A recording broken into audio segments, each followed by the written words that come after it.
আমার ভাইয়েরা, আল্লাহর নবীকে তারা কষ্ট দেয় বিভিন্নভাবে।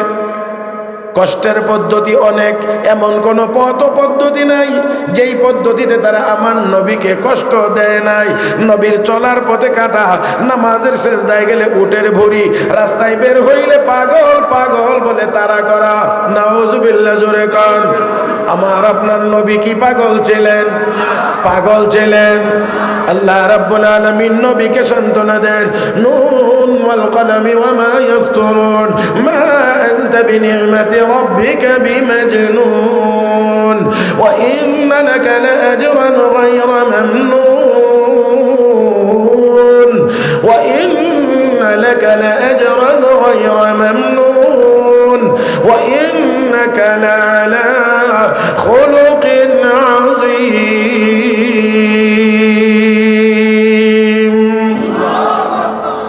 আল্লাহর নবীকে আল্লাহ সান্ত্বনা দেন। কে সান্ত্বনা দেন? আপনারা এটা কি বুঝেন নি না বুঝেন না এটা আমি বলতে পারবো না। একটু খেয়াল করতে হবে, এখানে খেয়াল করতে হবে।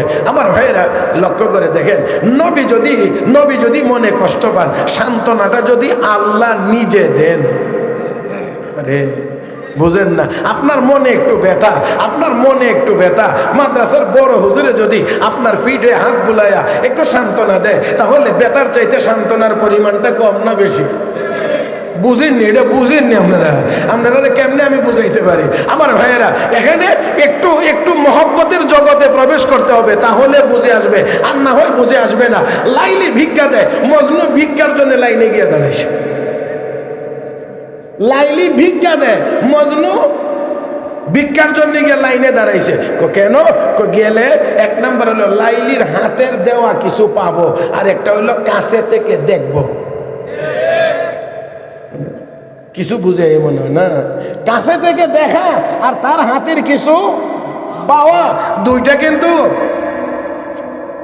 দূর থেকে দেখার কাছে থেকে দেখার মধ্যে ব্যবধান। আবার তার হাতের কিছু পাওয়া সেই সময় তো নাই। জন্যে আমি শুধু এতটুকুই, এখন লাইলির বাড়ির লাইনে গিয়ে মজনু দাঁড়াইছে, সবাইরই লাইলি ভিক্ষা দিতে আছে।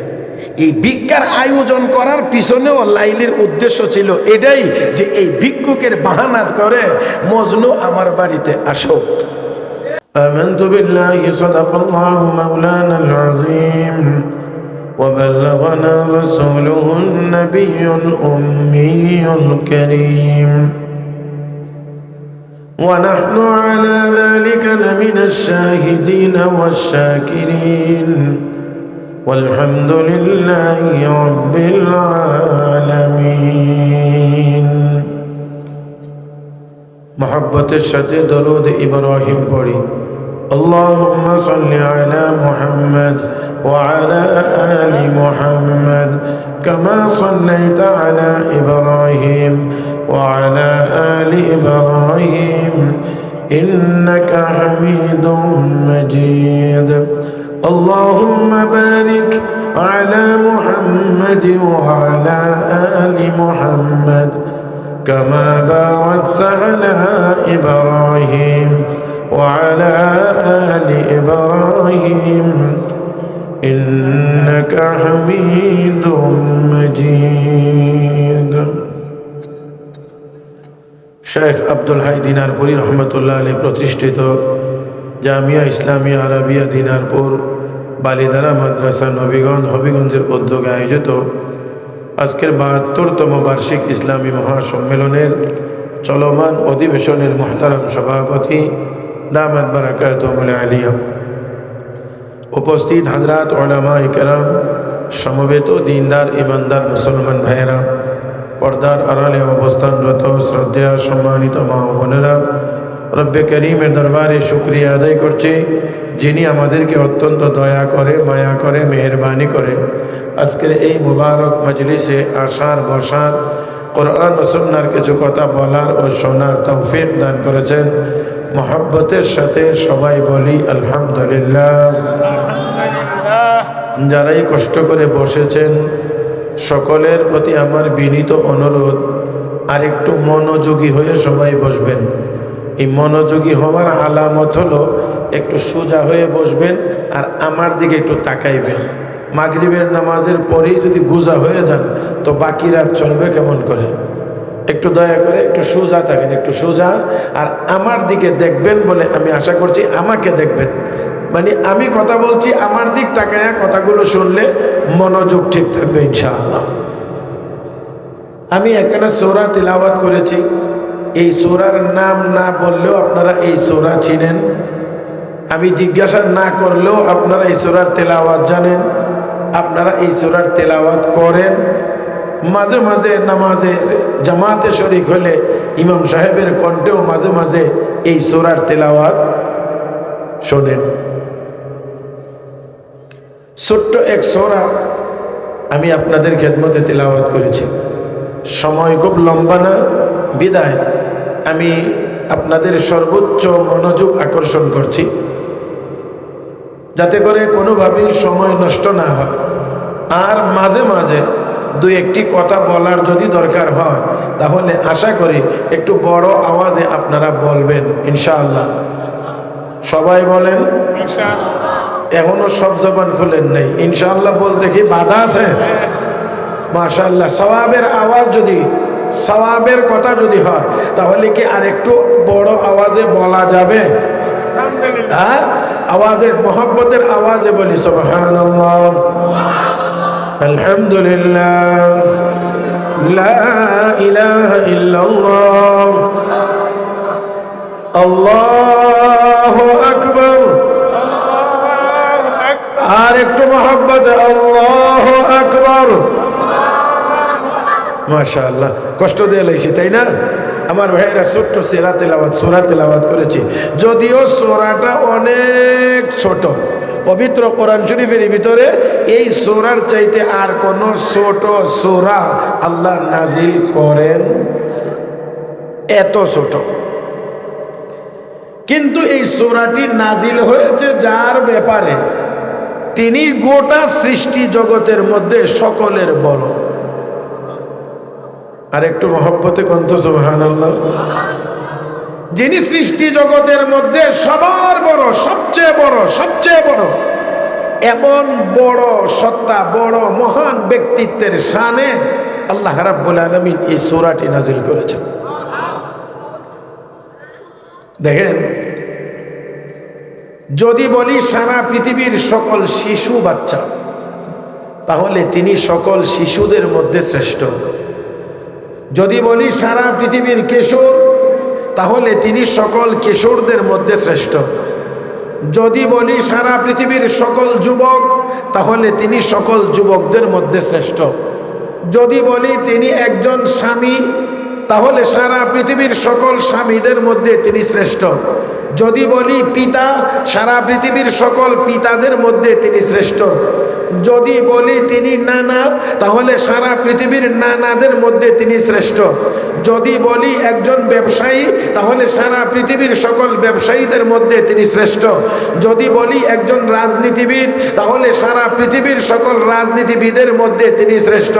যদি বলি একজন সৈনিক, তাহলে সারা পৃথিবীর সকল সৈনিকের মধ্যে তিনি শ্রেষ্ঠ। যদি বলি একজন সেনা কমান্ডার, তাহলে তারা সারা পৃথিবীর কমান্ডারদের মধ্যে তিনি শ্রেষ্ঠ। যদি বলি একজন রাষ্ট্রনায়ক, তাহলে সারা পৃথিবীর সকল রাষ্ট্রনায়কের মধ্যে তিনি শ্রেষ্ঠ। তিনি আর কেউ নন, তিনি আমার আপনার নবী, দুজাহানের নবী, বিশ্ব নবী, নবী মুহাম্মদুর রাসূলুল্লাহ সাল্লাল্লাহু আলাইহি ওয়াসাল্লাম। আল্লাহ রাব্বুল আলামিন ওনার শানে, ওনার ব্যাপারে, ওনার শান মান মর্যাদার বিবরণ দিয়ে মর্যাদার কথা আল্লাহ উল্লেখ করে পবিত্র কোরআন শরীফে এই সূরাটি আল্লাহ নাজিল করেছেন। তাহলে যেই ব্যক্তির শানে নাজিল হয়েছে, ব্যক্তি অনেক বড়, সূরা অনেক ছোট, কিন্তু সূরা আয়তনে ছোট হলেও ব্যাখ্যা বিশ্লেষণের দিক থেকে ছোট না, এটা অনেক অনেক অনেক অনেক বড়। আমার ভাইয়েরা, কোরআনের আয়াত সীমিত, কোরআনের সূরা সীমিত, কোরআনের পারা সীমিত, কিন্তু কোরআনের ব্যাখ্যা সীমিত না। জোরে বলেন। কোরআনের আয়াত, সূরা, পারা সীমিত, কিন্তু কোরআনের ব্যাখ্যা সীমিত না, হযরত আকদাস মাওলানা আনোয়ার শাহ কাশ্মীরি রহমাতুল্লাহি আলাইহি তিনি তার জীবদ্দশায় বলেছেন যে আমার জানা মতে কোরআনের যত তাফসীর লেখা হয়েছে তা 2.5 লাখ অতিক্রম করেছে। ওনার জীবদ্দশাতে যদি 2.5 লাখ হয়, ওনার ইন্তেকাল 1933 ইংরেজিতে, তার মানে আরো প্রায় 100 বছরের কাছাকাছি সময় হয়ে গেছে উনি যে দুনিয়া থেকে চলে গেছেন। এই প্রায় 100 বছরের ভিতরে কি আর কোনো তাফসীরের কিতাব লেখা হয় নাই? অবশ্যই লেখা হয়েছে। তো কোরআনের পারা সূরা আয়াত সীমিত হতে পারে, কোরআনের ব্যাখ্যা সীমিত হইতে পারে না। এই পর্যন্ত 3 লাখের উপরে যদি তাফসীরের কিতাব লেখা হয়ে থাকে, তারপরেও কেউ বলতে পারবে না কোরআনের আর কোনো তাফসীর লেখার দরকার নাই, আর কোনো তাফসীর লেখা যাবে না। বরঞ্চ কিয়ামত পর্যন্তই পড়তে থাকবে, শিখতে থাকবে, বলতে থাকবে, লিখতে থাকবে, বলবে, শিখবে, শিখাবে, কিন্তু তারপরেও শেষ করতে পারবে। প্যারে হাজিরিন, তো যদিও আয়তনে ছোট, ব্যাখ্যা বিশ্লেষণের দিক থেকে অনেক বড়। শুধু কাউসার শব্দটির ব্যাখ্যা মুফাসসিরিনে কেরাম অনেক লিখেছেন। ইমাম কুরতুবী রহমতুল্লাহ আলাইহি 15টা লিখেছেন। আল্লামা শাইখ আব্দুল হক হক্কানি রহমতুল্লাহ আলাইহি সেই 15টাই তিনি তার তাফসীরে হক্কানিতে উল্লেখ করেছেন। তাহলে 15টাও যদি হয় আর এক একটা ব্যাখ্যা যদি 5 মিনিট করে বলতে হয়, তাহলেও তো 75 মিনিট সময়ের প্রয়োজন।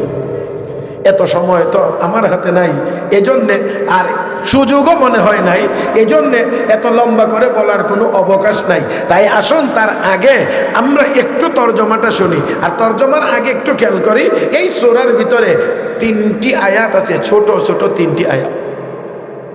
প্রথম আয়াত সরাসরি নবীর জন্যই আল্লাহ নাজিল করেছেন। দ্বিতীয় আয়াতটি নবী এবং নবীর অনুসারীদের জন্য আল্লাহ নাজিল করেছেন। তৃতীয় আয়াতটি আল্লাহ নবীর দুশমনদের ব্যাপারে নাজিল করেছেন। আল্লাহ রাব্বুল আলামিন বলেন, ইন্না আ'তাইনাকাল কাউসার,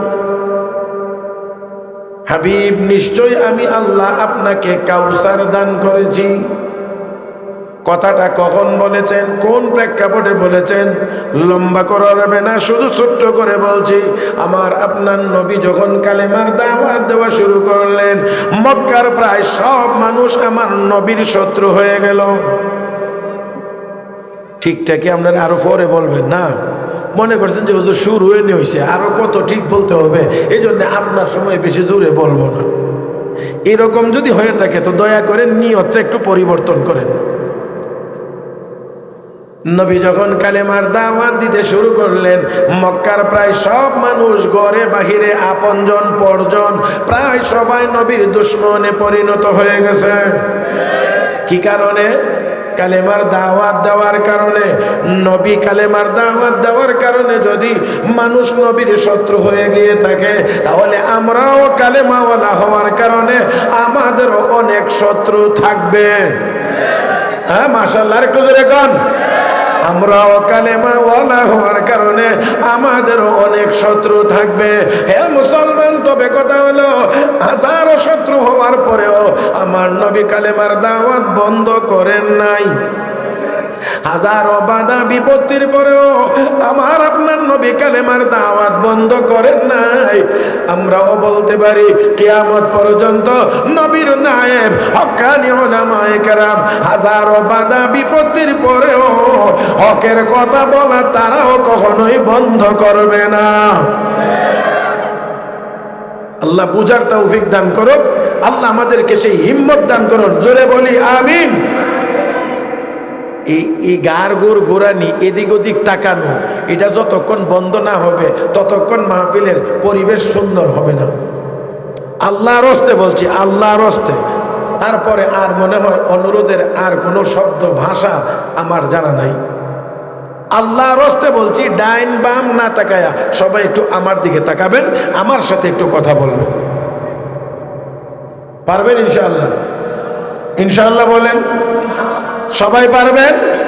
আল্লাহ সবাইকে তৌফিক দান করুন। আপনি মনোযোগ সহকারে শুনলেও সময় পার হয়ে যাবে, মনোযোগ সহকারে না শুনলেও সময় পার হয়ে যাবে। সময় আমার আপনার কারোর জন্য বসে থাকবে না, অপেক্ষাও করবে না। সেজন্যে আমি চাই সময়টার সর্বোচ্চ কাজে লাগানোর, সর্বোচ্চ কাজে লাগানোর। আমার ভাইয়েরা, আমার আপনার নবী কালেমার দাওয়াত দিলে নবীর সব মানুষ নবীর শত্রুতে পরিণত হয়ে গেল। ও মুসলমান, তারপরেও আমার নবীকে সব শত্রুরা মিলেও লাভ দেখায়া, লোভ দেখায়া, নির্যাতন করে, হুমকি দিয়ে জেলখানায় বন্দি করে আমার নবীকে কালেমার দাওয়াত থেকে ফিরাইতে পারে না। হক্কানি উলামায়ে কেরামকেও জেলখানায় নিয়ে ফাঁসি দিয়ে আয়না ঘরে ঢুকায়াও তাদের জবানও বন্ধ করা যায় না। আমার ভাইয়েরা, আল্লাহর নবীকে তারা কষ্ট দেয় বিভিন্নভাবে। কষ্টের পদ্ধতি অনেক, এমন কোনো পথ পদ্ধতি নাই যেই পদ্ধতিতে তারা আমার নবীকে কষ্ট দেয় নাই। নবীর চলার পথে কাটা, নামাজের সেজদায় গেলে উটের ভুঁড়ি, রাস্তায় বের হইলে পাগল পাগল বলে তাড়া করা। নাউজুবিল্লাহ, জোরে কর। আমার আপনার নবী কি পাগল ছিলেন? পাগল ছিলেন। আল্লাহ রাব্বুল আলামিন নবীকে সান্ত্বনা দেন, নুন ওয়াল কলামি ওয়া মা ইয়াসতুরুন মা আনতা বিনি'মাতি রাব্বিকা বিমাজনুন ওয়া ইন্না লাকা লাআজরান গায়রা মামনুন ওয়া ইন্না লাকা লাআজরান গায়রা মামনুন ওয়া ইন্নাকা লাআলা খুলুকিন আযীম।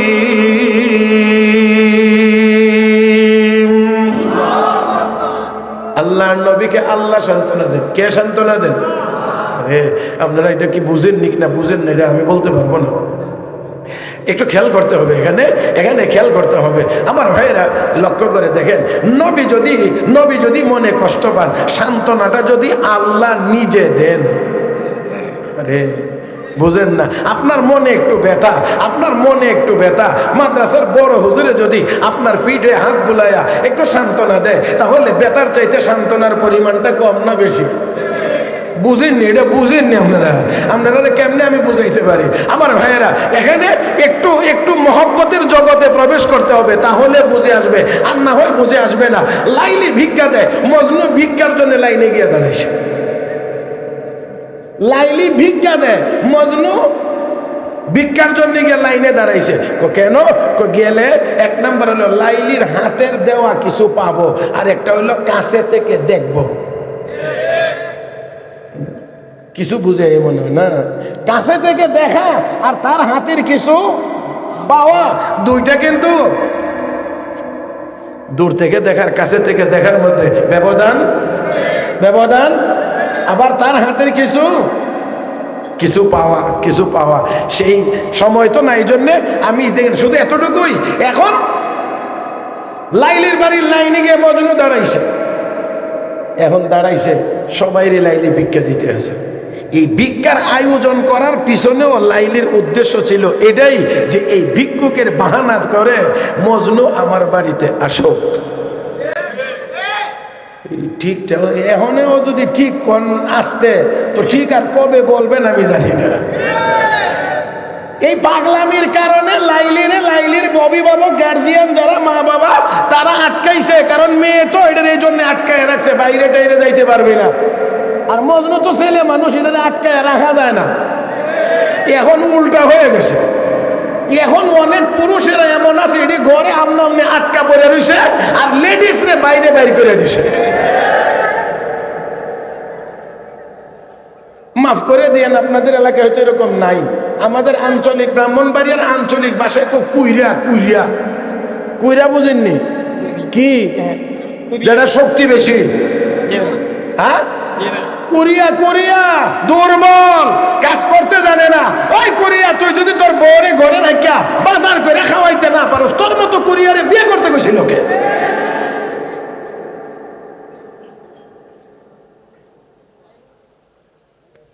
এখন কোনোভাবেই তো মজনুর সাথে আর সাক্ষাতের কোনো সুযোগ। এই জন্যে লাইলির মা রে মা, অনেকদিন হয়ে যায় আমার হাতে কোনো ভিক্ষা টিক্ষা দেই না, একটু সুযোগ দাও না, কিছু ভিক্ষুকরে আমি কিছু ভিক্ষাই দেই। কথা তো সুন্দর, ওই মতলব মতলব তো হইল আমি ভিক্ষা দেব, আর মজনু যেন ভিক্ষুক সেজে আমার সাথে আইসা সাক্ষাৎ করে যায়। এখন দেখেন ভিক্ষার লাইনে গিয়ে দাঁড়াইছে, সবাই রে ভিক্ষা দেয়, কিন্তু মজনুর সিরিয়াল যখন আসছে মাটির পাত্র, মাটির প্লেট, এটা কি কোন আপনারা মাটির বাসন বলেন, আর কোন নাম নাই? হানকি, এইটা কইতে মাটির বাসন তো শুদ্ধ কথা, একেবারে সোজা নাম হইল হানকি। তো এই হানকি লইয়া গিয়ে দাঁড়াইছে লাইনে, একজন একজন করে সবাই রে ভিক্ষা দিল। মজনু যেই মাত্র কাছে গিয়ে সিরিয়ালে হানকি পাতলো, এখন আর লাইলি ভিক্ষা দিল না, না দিয়া এই হানকিটা টান দিয়া হাত থেকে নিয়ে গেল, নিয়েও আবার সুন্দর করে সাজাইয়া রাখলো না, মাটিতে এমন জোরে আছাড় মারছে, ভেঙ্গে খান খান, খুশিতে মজনু বাক বাক। এই কথাখান যদি বুঝেন তাহলে ওই কথাখানও বুঝবেন, কষ্ট কাফের বেঈমানেরা দেয়, সান্ত্বনা স্বয়ং রব্বে কারীম দেন। আর একটু জোরে আমি আবারও বলছি, আমার নবীকে জমিনওয়ালারা, ফরশওয়ালারা, জমিনওয়ালারা কষ্ট দেয়, সান্ত্বনা আরশের মালিক আল্লাহ দেয়। এটা আরেক জিনিস, ওলামায়ে কেরাম এখানে আছেন, এখানেও আছেন। হযরত আবু হুরায়রার আসল নাম কি? আবু হুরায়রা। এখন যে আবু হুরায়রার নাম কি, শতভাগ নিশ্চয়তা দিয়ে বলাই যাবে না যে এই নামটা আবু হুরায়রার নাম ছিল। 10টা 15টা 20টা কথা, আবু হুরায়রার নাম এটা, আবু হুরায়রার নাম এটা, আবু হুরায়রার নাম এটা। এই জন্য এখন একেবারে শতভাগ নিশ্চয়তা দিয়ে বলাই যাবে না যে এই নামটাই আবু হুরায়রার ছিল। বিড়ালের বাচ্চা কাছে দেখে নবী ডাকছিলেন, ইয়া আবু হুরায়রা, ও বিড়ালের বাপ। আচ্ছা বলেন দেখি, বিলার বাপ তর্জমা হইলো এটা, এটা কোনো ভালো ডাক? এটা কি কোনো ভালো ডাক? কিন্তু হযরত আবু হুরায়রা কয়, অর্থ যেটাই হোক, অর্থ যেটাই হোক, ডাকছেন তো নবী। তর্জমা যেটাই হোক, উচ্চারণ করেছেন তো আমার নবী, কাজে আমার নাম আবু হুরায়রা। এজন্য একখান হাদিসও ওনার আসল নামে বর্ণিত এখন হাদিসের কিতাবে নেই। একখান হাদিসও ওনার আসল নামে বর্ণিত নাই, আবু হুরায়রা থেকে বর্ণিত, আনাবি হুরায়রা, আনাবি হুরায়রা, আনাবি হুরায়রা। তো বলছিলাম ফরশ মানে জমিন, এই ফরশওয়ালারা কষ্ট দেয় নবীকে, সান্ত্বনা কে দেন? আরশওয়ালা। আরশওয়ালা, ফরশওয়ালারা কষ্ট দেয়, আরশওয়ালা সান্ত্বনা দেয়। বলেন দেখি, কষ্টের চাইতে সান্ত্বনার মজা কম না বেশি? মজনু কি, মজনু কথা ভুলে গেছে, প্লেট ভাঙ্গে লাইলো, এখন বেজার না খুশি? বাক বাক লাফাইতে আছে, নাচতে আছে। লোকেরা করে পাগল, আইলি ভিক্ষার জন্য, দিল না, প্লেটটা নিয়ে গেল, এটাও রাখলো না, আছাড় মেরে ভেঙ্গে ফেললো। এখানে এত খুশি হবার কি আছে?